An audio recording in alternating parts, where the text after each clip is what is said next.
Donc je fais cette vidéo pour répondre à la question qu'on m'a posée sur TikTok. La question c'était, je comprends pas à la capoeira comment on fait pour avoir un vainqueur.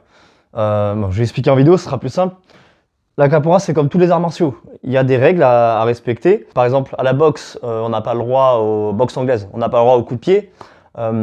Au taekwondo c'est principalement les jambes. Boxe thaï c'est pieds, poings, genoux, coudes, etc. Donc selon les arts martiaux, on a le droit de faire certaines choses. Au judo, c'est que des prises, etc. Jiu-jitsu, il y a les étranglements, il y a plein de choses. Bref. Selon les arts martiaux, il y a des règles. À la capoeira, la règle, on va dire, pour moi, la règle principale à la capoeira, c'est mon point de vue. Hein. Peut-être que d'autres vont dire une autre version, mais mon point de vue, la capoeira, la règle, c'est le respect.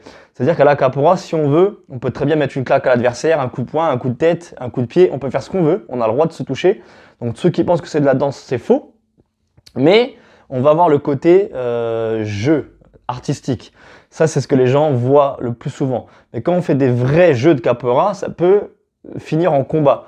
Et dans les combats, nous, ce qu'on va chercher, c'est pour s'amuser avec l'adversaire, pour que ça reste quand même un jeu, pour pas qu'on finisse à l'hôpital, on va essayer de faire tomber l'adversaire, de marquer un coup, on va le balayer, on va faire une prise, etc. Ou alors, tout simplement, on va essayer de passer par-dessus l'adversaire pour s'amuser.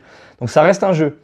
Et si c'est une compétition, évidemment, il y aura moins ce côté jeu, et on va être plus direct, plus objectif, et on va mettre le coup de pied. Si on peut mettre un KO, on met un KO. On va faire tomber, balayer l'adversaire, faire une prise, etc. Maintenant, je vais mettre une vidéo pour que je vais illustrer ce que je viens d'expliquer. Comme ça, vous allez comprendre en même temps. C'est une vidéo qui résume un peu, enfin qui compile plusieurs mouvements.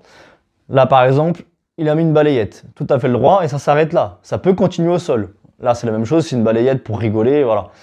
Là, c'est le côté artistique que je disais, donc juste des mouvements, mais vous voyez, juste à la fin, paf, il lui met le pied juste devant le visage. Il aurait pu le toucher. Là, il a vraiment mis un coup.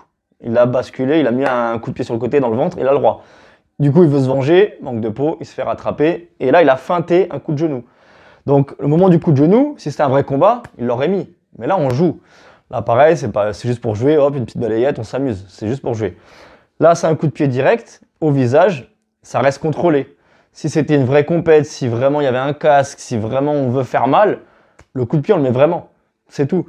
Donc c'est pour ça que beaucoup de gens pensent que la capoeira c'est une danse, parce que souvent on va pas mettre les coups, mais parce qu'on montre pas le côté lutte vraiment, on montre pas le côté compète. Mais il y a des compétitions qui existent, il y a des vrais coups. Là c'est un fauchage, ce qu'on appelle une vingative, il va le faire tomber.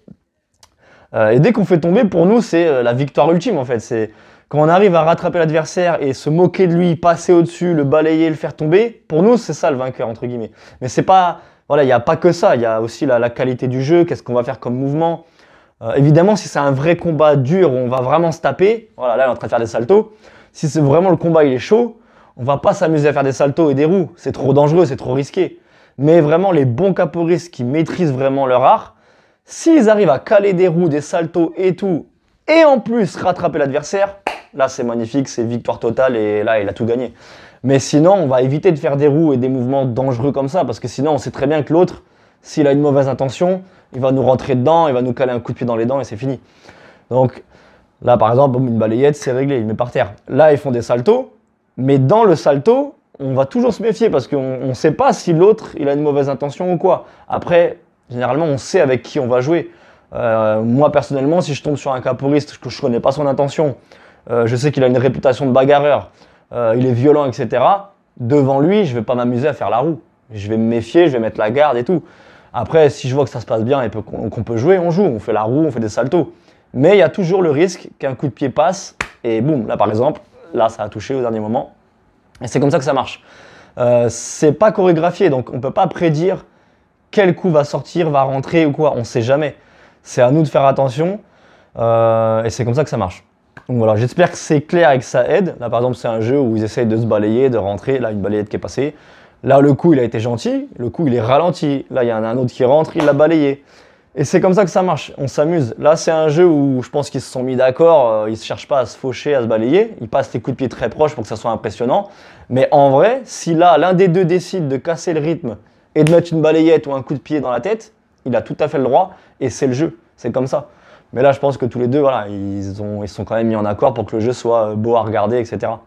Parce que sinon, rentrer une balayette à ce moment-là, c'est facile. Et là, on l'a vu, hein, il a voulu en mettre une, mais il a juste placé, il n'a pas fait tomber. pour que le jeu se développe et que ça soit beau à regarder. Et c'est ça qui fait le côté danse. Voilà, donc j'espère que mes explications ont été claires et que ça permet d'aiguiller un peu les gens.